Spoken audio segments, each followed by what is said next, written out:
Solitary confinement is a term that evokes a deep sense of isolation, resilience, and, for many, the price of standing up for what is right. When we think about leaders like Nelson Mandela, we often focus on their inspiring words and transformative leadership. Yet, behind those powerful legacies are stories of immense personal suffering, endurance, and strength that shaped their journeys. Today, we turn our attention to a lesser-known chapter in the life of South Africa's current president, Cyril Ramaphosa, and his experience with solitary confinement during apartheid. Ramaphosa recently revisited Robben Island, a place synonymous with the pain and sacrifices made by anti-apartheid activists. While sitting in Nelson Mandela's tiny prison cell, Ramaphosa shared memories of his own time in solitary confinement in 1974. For many, it was a rare glimpse into a deeply personal and painful part of his past. His reflections, laced with sorrow and a touch of humor, revealed the profound psychological and emotional toll of isolation. In this video, we'll explore the historical context of Ramaphosa's incarceration, the broader implications of solitary confinement during apartheid, and what this means for South Africa's ongoing journey toward justice and remembrance. To understand Ramaphosa's experience, we need to revisit South Africa in the 1970s, a time when apartheid ruled every aspect of life. The government had entrenched a system of racial segregation, subjugating the majority black population while enriching and empowering the white minority. It was a time when speaking out against this unjust system was met with harsh reprisals, including arrests, torture, and even death. Cyril Ramaphosa, then a young student activist, was at the forefront of organizing protests and rallies. One of the key moments in his early activism was his involvement in pro-FRELIMO rallies in 1974, which celebrated Mozambique's liberation from Portuguese colonial rule. The apartheid government viewed these rallies as a direct threat, fearing they could inspire similar resistance within South Africa.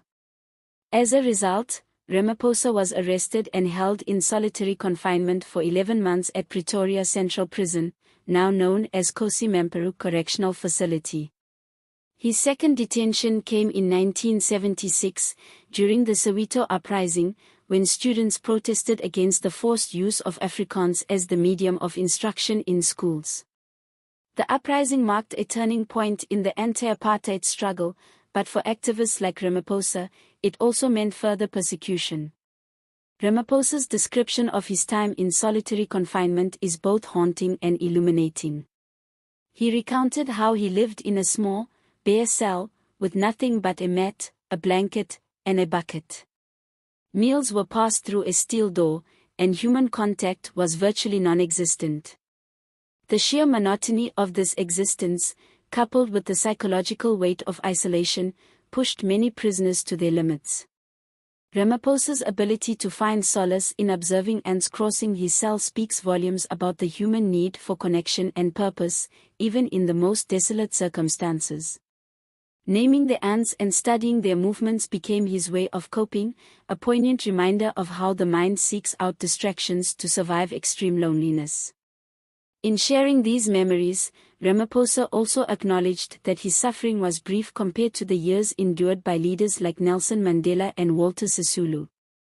Yet, his story offers a window into the broader experiences of countless South Africans who faced imprisonment for resisting apartheid. For many, solitary confinement was not just a physical punishment but a psychological weapon designed to break their spirits. The long-term effects of such isolation are profound. Research has shown that prolonged solitary confinement can lead to anxiety, depression, and even hallucinations. For activists, it was a test of their resilience and commitment to the cause. Ramaphosa's reflections highlight both the personal cost of resistance and the remarkable strength it took to emerge from such experiences with their resolve intact. Ramaphosa's visit to Robben Island and his candid reflections also serve as a powerful reminder of the sacrifices made for South Africa's freedom.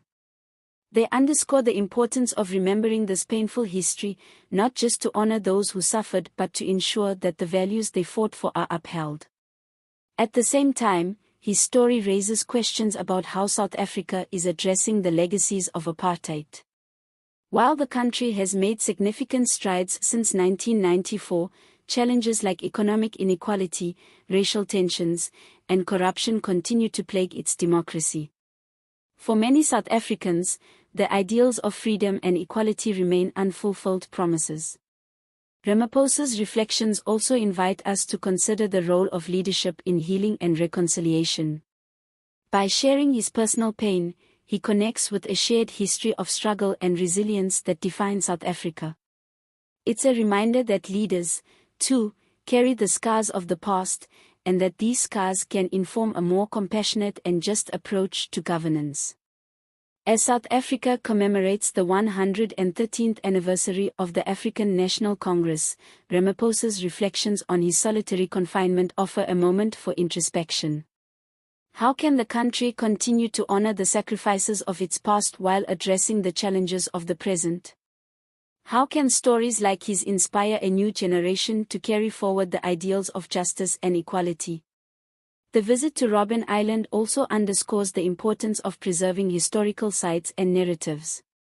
These places are not just reminders of suffering but symbols of resilience and triumph.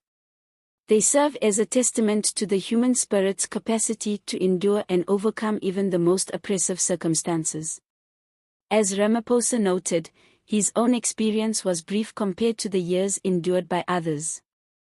Yet, it is a powerful reminder of the price paid for freedom.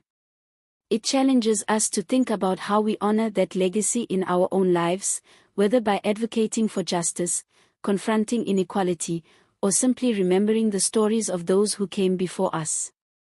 Cyril Ramaphosa's reflections on his time in solitary confinement are a poignant reminder of the sacrifices made for South Africa's freedom. They invite us to reflect on the resilience of the human spirit and the importance of remembering our history, no matter how painful.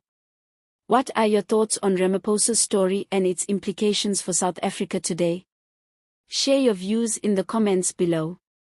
If you found this video insightful, make sure to like, subscribe, and hit the notification bell so you don't miss future content. Let's continue this conversation and explore the stories that shape our world. Thank you for watching, and we'll see you in the next video.